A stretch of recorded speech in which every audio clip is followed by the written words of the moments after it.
Welcome, everybody, to a Christmas Eve edition of Cerebral Book Chat. That's right. It is Christmas Eve coming on almost 8 o'clock, I think, now.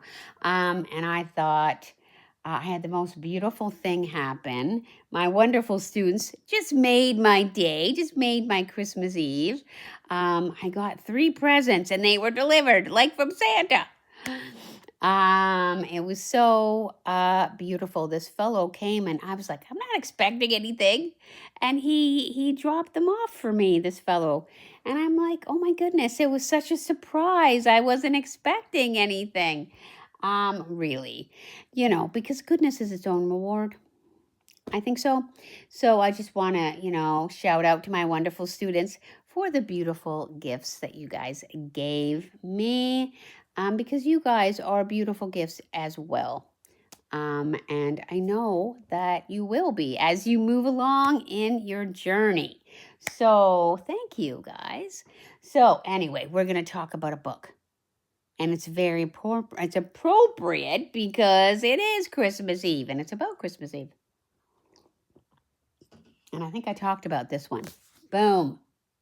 The night before Christmas, I had this very book. I did. I had this absolutely very, very amazing book because it's quite ancient. This particular board book one is quite ancient. I had it 50 years ago, more than 50, probably 55. That makes me sound old. Yet I am still young at heart and spirit. So, boom. And what I like about this one is it's got the most beautiful old-fashioned kind of vintage artwork. And if you know me, you know how much I like vintage books. Such a fan. And it's originally from 1949, which is very long time ago. And then, of course, the copyright was renewed, I believe, in 76. But I had it before then. I think I was like 3 years old. I was like 1970 or something. And I actually had this book. So I thought we'd look at this on the night before Christmas, which is Christmas Eve. It's a cerebral book chat for the wee ones, for the littlest kids. It's sort of a cerebral book chat kind of combination. So that's why I had Maxie come. Well, yeah, I'm adding the Christmas, vibe. I know you do. He does. He always does. Anybody watching some Grinch tonight? Okay, I gotta say, the original 1966 version is really, like, don't watch the other two, really. Just, no, write those off. Just the 1966 version. How could it be so? It came without ribbons. It came without tags. It came without packages, boxes, or bags. And then the Grinch thought of something he hadn't before. Maybe Christmas, perhaps, doesn't come from a store. Maybe, perhaps, it means a little bit more. And it does, everybody. Woohoo! Woohoo! All right, let's give it a go here, people. So this is the night before Christmas. And I actually got this again at my wonderful little mall store, because that's where I get my books. And that and Amazon. And oh, did I get a haul from Amazon? I did. Yeah, I got me some books. They're pretty good. From Amazon. All came yesterday. Wonderful. Man, they just don't make illustrations like this anymore. Check that action out.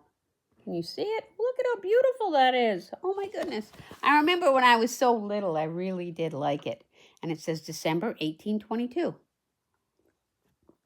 'Twas the night before Christmas, when all through the house not a creature was stirring, not even a mouse.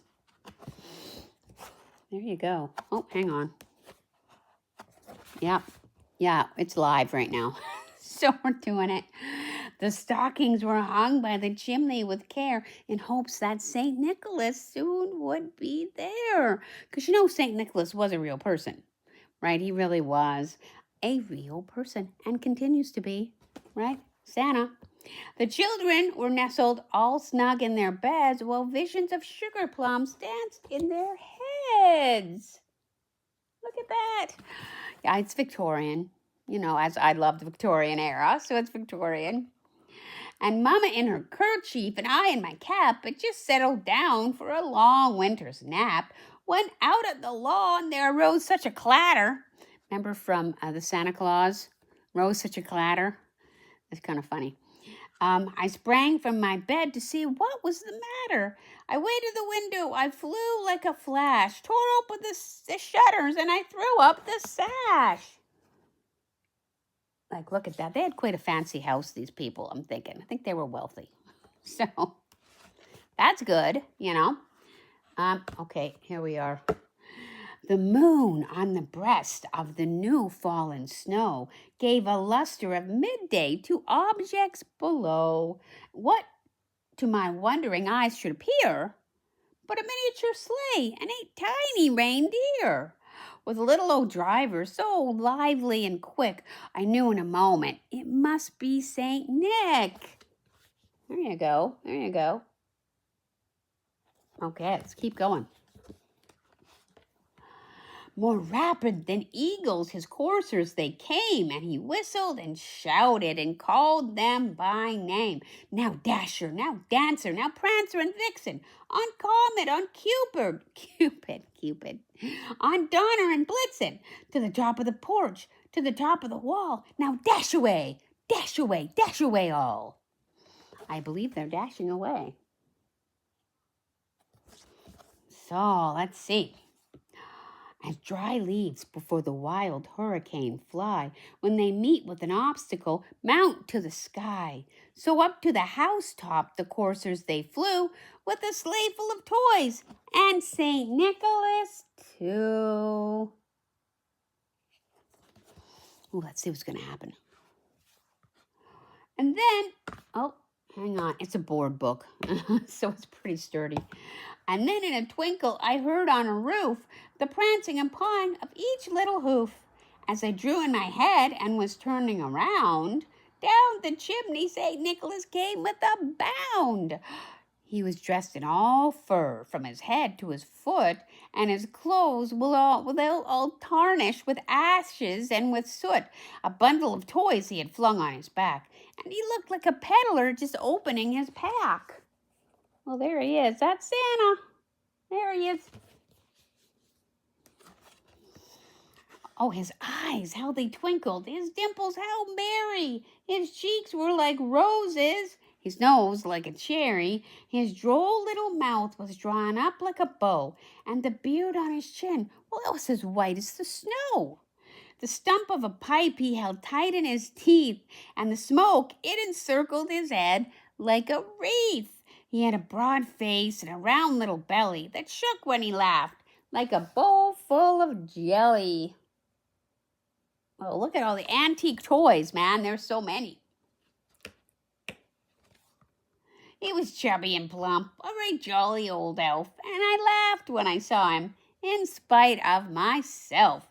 A wink of his eye and a twist of his head, well, it soon gave me to know I had nothing to dread. There it is, there it is. Okay, let's see. Oh, here we go. He spoke not a word, but went straight to his work and filled all the stockings, then turned with a jerk, and laying his finger aside of his nose and giving a nod, up the chimney he rose. Well, we now know how Santa gets back up the chimney. In case you were you're wondering, like, how does Santa get back up? He's magic. That's how he gets back up. He sprang to his sleigh, to his team gave a whistle, and away they all flew like the down of a thistle. But I heard him exclaim ere he drove out of sight. Let's see what they're going to say. Happy Christmas to all, and to all a good night. And that's what we want to say to you. We want to say Happy Christmas and have a wonderful night. Oh my goodness. And we did have a beautiful day today. Man, that Christmas Eve day was sure lovely. I got to go out and walk with my wonderful friend and neighbor. And my God, the sun was so bright and wonderful. So, I hope you guys actually had such a beautiful Christmas Eve day, too. And I want to leave you with a kind of a British song, which I used to sing when I was younger with some people because we learned it. I believe it's British. It's really just such a fun song. And I want to leave you with that as on this Christmas Eve night. Let's see if I can remember it. Christmas is coming, the goose is getting fat. Please put a penny in the old man's hat. If you have no penny, a halfpenny will do. If you have no halfpenny, then God bless you. And God bless you either way. So I hope you guys have a wonderful Christmas, and I will see you again soon. Bye, everybody. Bye, everybody, and happy Christmas to you. Yeah.